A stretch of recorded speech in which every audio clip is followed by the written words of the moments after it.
La pointe du Hoc est le nom donné à une petite avancée, un petit cap, de la côte normande dans la mer de la Manche, située dans le Calvados, entre Omaha Beach et Utah Beach. Elle se compose d'une falaise de 25 à 30 mètres de haut, précédée d'une aiguille qui s'avance dans la mer et elle surplombe une petite plage de galets d'une dizaine de mètres de large à ses pieds. La pointe se trouve sur la commune de Criquebeuf en Bessin. La pointe du Hoc fut le théâtre d'une des opérations du débarquement allié en Normandie. Le 6 juin 1944, la pointe avait été fortifiée par les Allemands et, selon les reconnaissances aériennes alliées, est équipée de pièces lourdes dont la portée menaçait les deux plages voisines. Il avait été jugé primordial pour la réussite du débarquement que les pièces d'artillerie soient mises hors service le plus rapidement possible. Ces artilleries avaient une portée de 20 km. Avant le débarquement du 2e bataillon de Rangers, prévu pour le 6 juin à 6h30, l'aviation et la marine alliée doivent au préalable bombarder la pointe afin de neutraliser la garnison en place, à savoir 125 fantassins et 80 artilleurs allemands. Pour ce faire, le 25 avril 1944, une puissante formation de bombardiers alliés venant de la terre avait survolé la pointe du Hoc en 3 vagues successives. Les premières bombes touchèrent l'importante ferme Gueulinel qui n'était plus occupée que par les Allemands. Tous les bâtiments y furent détruits, y compris les baraquements de la cantine construite en annexe, ainsi que les étables et la plupart des chevaux chargés de tracter les canons. Selon des soldats allemands, Benno Müller et Emil Kaufmann, au cours de ces actions, 2 encuvements furent détruits et 3 des 6 canons à long tube furent gravement endommagés ou rendus inutilisables. Dans la nuit du 25 au 26 avril, des pièces intactes furent déplacées vers l'intérieur des terres à 1300 mètres en amont dans un chemin creux où elles étaient prêtes à tirer. Mais pour donner le change au futur vol de reconnaissance allié, le commandement de la batterie fit construire à la hâte des canons factices dans les encuvements inoccupés ainsi que des poteaux télégraphiques. L'organisation Todd cessa d'ailleurs à partir de cette date toute nouvelle construction sur le site considéré à risque. Le dernier bombardement dit de préparation pour le jour J eut lieu le 4 juin avec 85 Douglas A-20 Havoc qui déversèrent près de 100 tonnes de bombes sur la pointe. Le résultat fut jugé satisfaisant.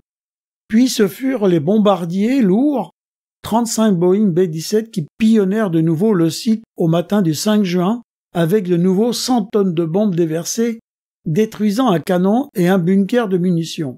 Endommageant à peine, malgré des coups directs, 3 bunkers à l'épreuve des bombes ont été stationnés du personnel. Ceci malgré les matériels employés, notamment des bombes de 500 livres hautement explosives qui furent insuffisantes pour percer les abris conçus pour résister à des bombes de 1000 livres. Avant le jour J, proprement dit, environ 380 tonnes de bombes furent larguées sur la pointe du Hoc. Le débarquement de Normandie, le 6 juin 1944. Les Alliés s'apprêtent à débarquer. Une armada de 4266 navires de transport et 722 navires de guerre s'approche des côtes normandes. Elle s'étale sur un front de 35 km et transporte pas moins de 130 000 hommes, des Britanniques, des Américains, des Canadiens, des Français et 10 000 avions la protègent. La première unité de Rangers américains fut créée le 19 juin 1942 en Irlande du Nord. Le bataillon fut divisé en 6 compagnies d'infanterie. Able, Baker, Charlie, Dodge, Easy et Fox. Fin juin 1942, le premier bataillon de Rangers gagne Alnacary, en Écosse, centre d'entraînement des commandos britanniques. Cette unité d'élite américaine spécialement entraînée pour réaliser le jour J une mission très particulière. L'assaut et la prise de la pointe du Hoc, pas moins. Le 6 juin 1944, à 6h30, les compagnies Dodge, Easy et Fox, commandées par le colonel James Ruders, débarquent à la pointe du Hoc. Leur mission est très périlleuse.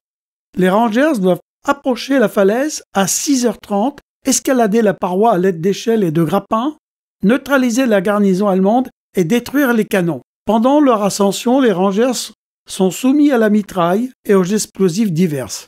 Les cordes de leurs grappins sont sectionnées, des soldats chutent de la falaise rocheuse. Au large, leurs destroyers envoient ses tirs sur les hauteurs et constituent un soutien appréciable. Au sommet, c'est un paysage lunaire qui attend les Américains. Plus rien ne ressemble à ce qu'ils ont étudié sur les photographies. Arrivés sur la pointe, s'ensuit alors de farouches corps à corps pour la possession du site.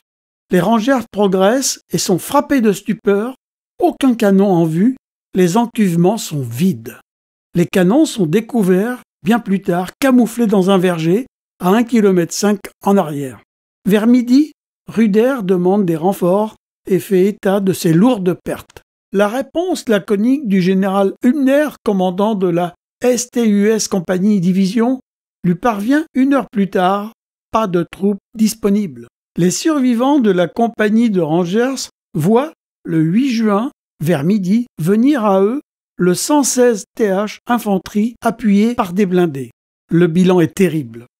Sur les 225 braves qui prirent d'assaut la batterie à l'aube du 6 juin, seuls 90 sont encore en état de combattre à l'issue de cette mission. Seuls 51 n'ont pas été touchés lors de l'assaut. Bien que blessé 2 fois, le colonel Ruder restera sur le terrain. De retour sur le site quelques années plus tard, le général Eisenhower, chef suprême du corps expéditionnaire allié, lâcha « Il fallait en avoir dans le ventre pour escalader ces falaises » ce jour-là. Les impacts de tir sont encore bien visibles et témoignent de l'âpreté des combats sur la pointe pour la prise de la batterie. Le site de la pointe du Hoc est sous la responsabilité du gouvernement américain depuis 1979. Eisenhower est nommé chef suprême des forces alliées en Europe en novembre 1942 jusqu'à la fin des hostilités en mai 1945. Il a été le 34e président des États-Unis durant 2 mandats de 1953 à 1961.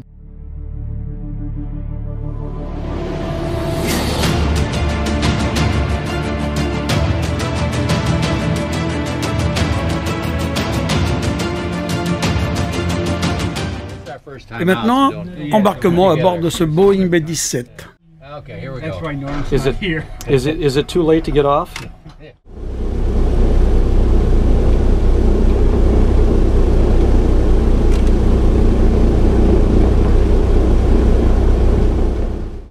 Ce Boeing B-17 fera son premier vol le 28 juillet 1935.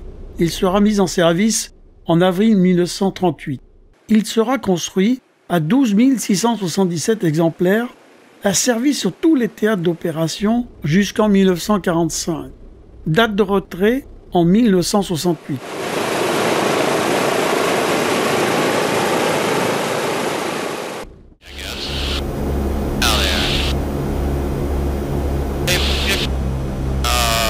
Okay, depth and pressure checked and landing gear switches off.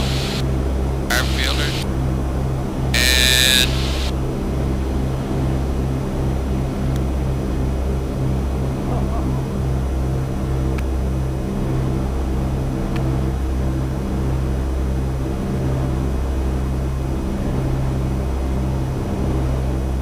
and cruise power.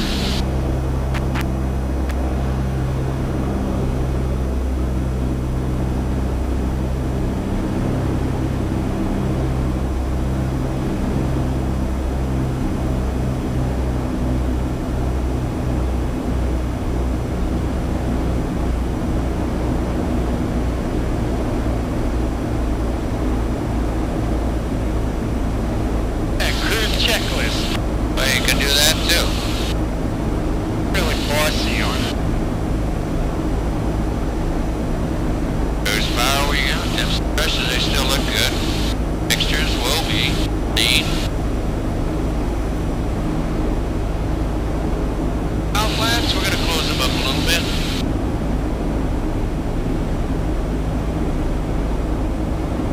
Cruise check is complete.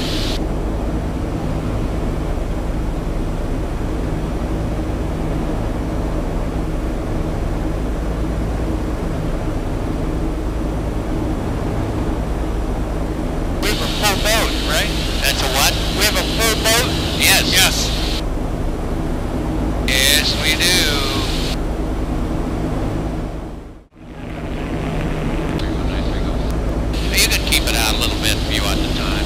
I just thought I'd tell them where we're at. You do what? Do whatever you want. I just need about 5 minutes before touchdown to get everybody down.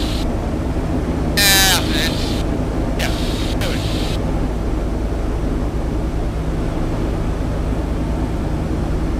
Sure.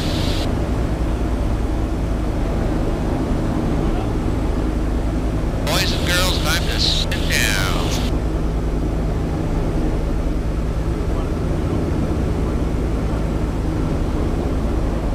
Pastor Braven, he's getting fuel quantities checked, and mixtures, well, they will be in a minute. I'll wait for a minute.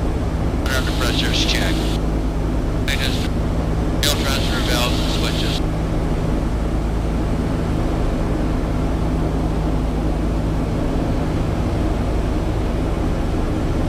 And free landing, we just full stop at 1-1.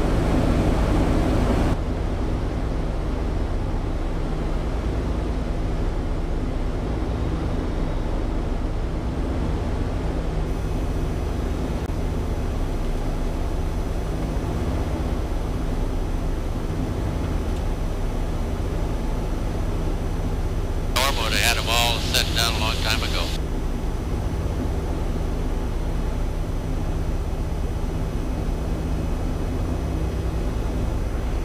As well, Jim.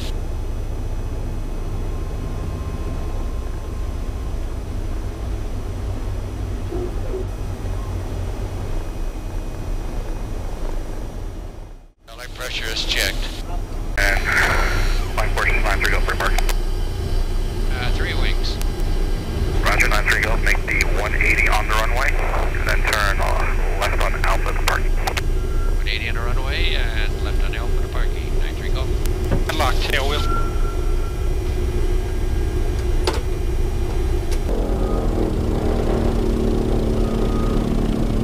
Tail wheel. Tail wheel.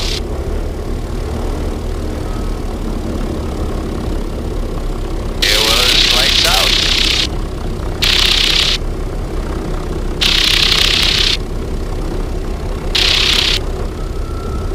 The parking brake. Parking brake is set. Put her down.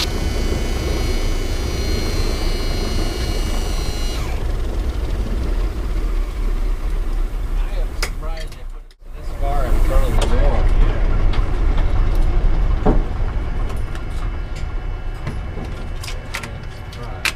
Tail wheel. Lock. Parking brake. Set. Throttles. Inverter. Mixtures. Avionics. Master.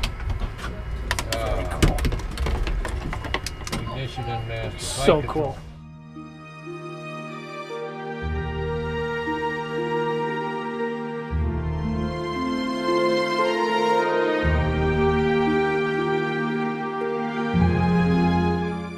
Prise d'assaut au matin du 6 juin 1944 par les soldats du 2e bataillon de Rangers du colonel Ruder. La pointe du Hoc est un point stratégique des fortifications allemandes sur la côte normande. À 30 mètres au-dessus de la mer, ceux-ci présentent les vestiges et des traces marquantes des combats.